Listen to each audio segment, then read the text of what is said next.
Bonsoir à tous. Parlons religion pour ouvrir ce flash d'information. Depuis le 14 février dernier au mercredi des Cendres, les chrétiens catholiques de Côte d'Ivoire, à l'instar de ceux du monde entier, observent 40 jours de carême, un temps de partage, de prière et de pénitence qui prendra fin le samedi saint, veille de la fête de Pâques. Et chacun des fidèles est préoccupé à tirer profit des bienfaits de cette période spirituelle. Comment donc réussir son carême? Réponse à cette question avec Yacouba Koulibaly et Assita Diarra. Quartier Sagbé Céleste dans la commune d'Abobo. C'est le premier dimanche de la période du carême chrétien catholique. Avant de se rendre à l'église, Richard, fidèle catholique, égrène son chapelet et fait sa prière en vue de réussir sa journée de carême. Pour lui, l'obtention des mérites de cette période de 40 jours passe par l'abandon des habitudes. C'est un combat spirituel intérieur où tu te bats contre tes mauvais penchants, tes mauvais désirs. Et naturellement, c'est des efforts qu'il faut faire, des efforts sur le plan physique comme sur le plan spirituel. C'est le premier dimanche du temps de carême. Il commence par une récollection où nous recevons un enseignement sur le temps de carême pour nous aider à mieux vivre justement le temps de carême. Là, j'ai reçu la visite de ma sœur.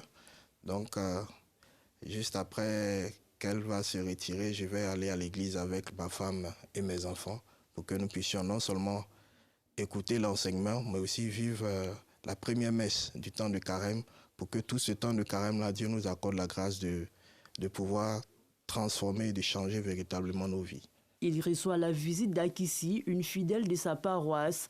Elle est convaincue que le salut de ce moment de carême passe aussi par le vivre ensemble harmonieux. Je viens pour prendre des bénédictions, pour avoir la grâce de pouvoir bien passer ce mois de carême. Après leur entretien, Akissi et Richard se rendent à la paroisse avec leur famille pour assister à la messe dominicale. Après l'homélie du jour, le vicaire de la paroisse fait quelques recommandations visant à profiter des bienfaits du carême chrétien. Au cours de cette période, chaque chrétien doit d'abord s'abstenir des aliments, ça veut dire de la privation.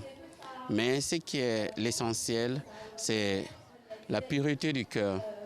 Chacun doit se déchirer le cœur, ça veut dire s'ouvrir à la charité, au partage, et qui sont des valeurs que le Christ lui-même nous a enseignées. Et au cours de ce temps de carême, chaque chrétien doit apprendre sur lui de s'ouvrir à l'autre, surtout l'amour, de pratiquer l'amour du prochain.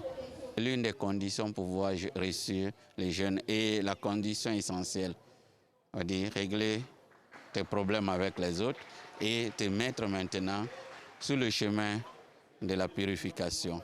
Depuis le mercredi des Cendres, jour qui marque le début du carême chrétien, de nombreux fidèles catholiques mettent tout en œuvre pour observer les 40 jours consacrés au carême. Tous désirent bénéficier des mérites de ce moment si important pour les catholiques avant la Pâque, résurrection du Christ. Intéressons-nous à présent au business de la noix de coco. Les noix de coco, un trésor omniprésent dans les rues de la capitale économique ivoirienne. Pour les commerçants ou les consommateurs, elle occupe une place de choix dans le quotidien de nombreux habitants. L'intérêt pour ce fruit tropical ne cesse de croître et pour comprendre cet engouement, Fedanayo a visité des points de vente à Cocody et à Abobo. Son compte-rendu vous sera proposé tout à l'heure dans la grande édition. À l'international, un sommet extraordinaire des chefs d'État de la communauté économique des États de l'Afrique de l'Ouest se tiendra samedi prochain, 24 février à Abuja, au Nigeria. La rencontre va examiner la situation politique et sécuritaire de la sous-région après le retrait de la CEDEAO du Mali, du Burkina Faso et du Niger qui ont créé l'AES en septembre dernier. Les dirigeants des pays membres de l'organisation sous-régionale prendront connaissance d'un document officiel sur les avantages et les inconvénients du départ de ces trois pays du Sahel. Je vous retrouve à 19h30.